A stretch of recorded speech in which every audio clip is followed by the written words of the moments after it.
This is a first-year chemistry explanation of hydrolysis and answers the question, what happens to salts when you dissolve them in water? Salts do dissolve in water. All salts dissolve in water. Now, they may not dissolve in water very well.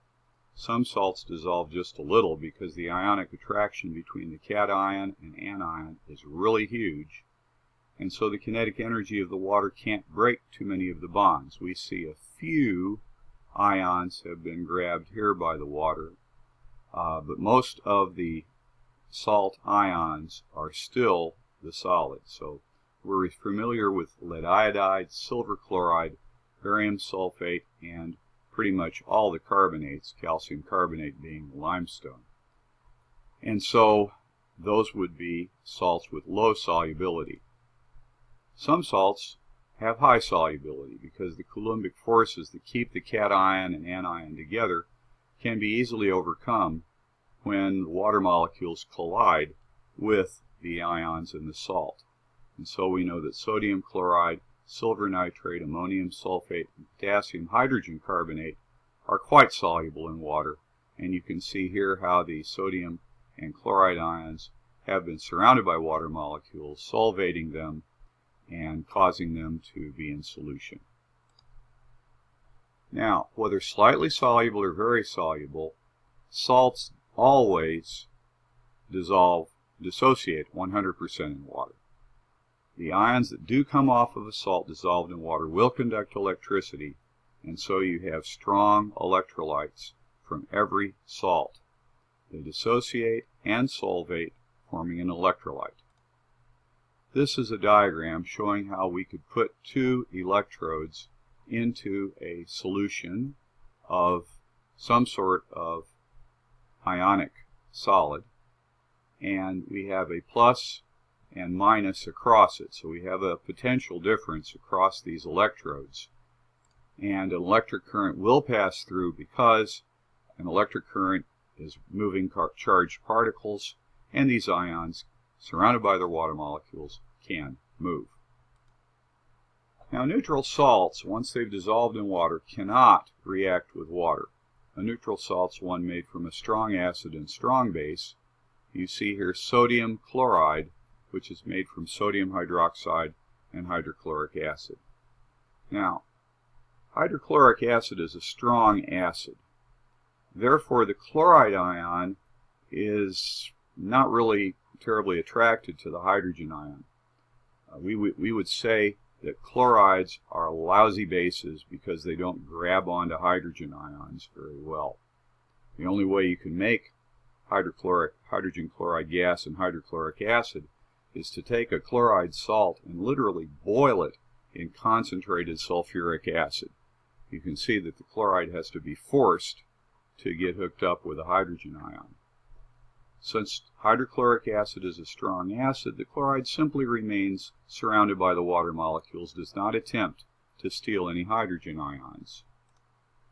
However, an acidic salt is one made from a strong acid like hydrochloric and a weak base like ammonium hydroxide. So here we have ammonium chloride dissolved in water and solvated by water molecules.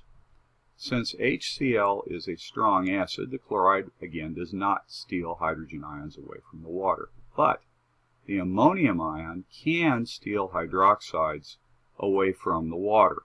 Let's see how that happens. Here, the ammonium is attracted to the hydroxide of water and becomes bonding to it. Here, the ammonium hydroxide has been kicked out. What's that leave from the water? It leaves a hydrogen ion from the water. Ammonium hydroxide has no charge, so the positive charge ends up being left with the hydrogen that was left behind when the ammonium ion stole the hydroxide. The hydrogen ion, of course, is then surrounded by water because it can't exist by itself. This is the mechanism by which ammonium chloride becomes acidic when it's put into water. It has a pH less than 7. Very little of the ammonium hydroxide then will break up. Remember, it's a very weak base, and so we have an acidic solution, pH less than 7. Here is the net ionic equation for the reaction of the ammonium ion with the hydrogen hydroxide or water to form ammonium hydroxide and the aqueous hydrogen ion. This happens because, we must say it once more, ammonium hydroxide is a very weak base, so when the ammonium ion gets surrounded by water, it just can't resist the temptation. It grabs the OH minus, leaving the hydrogen ion behind. Now, a basic salt is one that results from reacting a strong base like sodium hydroxide with a weak acid like acetic acid. Now, when you have the acetate ion, then, as you see here, surrounded by water molecules, just like we've seen with the ammonium, the acetate is exposed to the hydrogen end of the water. And, again, it can't help itself. It grabs a hydrogen ion, making acetic acid a weak acid, and leaving the hydroxide behind. The acetate reacts with water in the hydrolysis reaction and makes the weak acid acetic acid here by stealing the hydrogen ion from the water over here. And that has left excess hydroxide, and a basic salt results. The pH is greater than 7. Now, how do you remember what salts are neutral, what salts are acidic, and what salts are basic? Well, this is a memory trick, mnemonic. It is not the way it actually works. It's just a way to help you remember what's what. Just imagine an acid and a base in a tug of war. If you have equal strength acid and base reacting, you will get a neutral salt like sodium chloride. The pH, in the absence of any other acid or base moiety, will be 7. Now, if the acid is stronger than the base, the salt will be acidic, as in ammonium chloride, which is made from the ammonium hydroxide, weak base, and the strong acid, hydrochloric. So the pH here will be less than 7. The rope will be tugged to the left. If the base is stronger than the acid, as it would be here, the salt will be basic. So when we react sodium hydroxide with acetic acid, we have a strong base and a weak acid.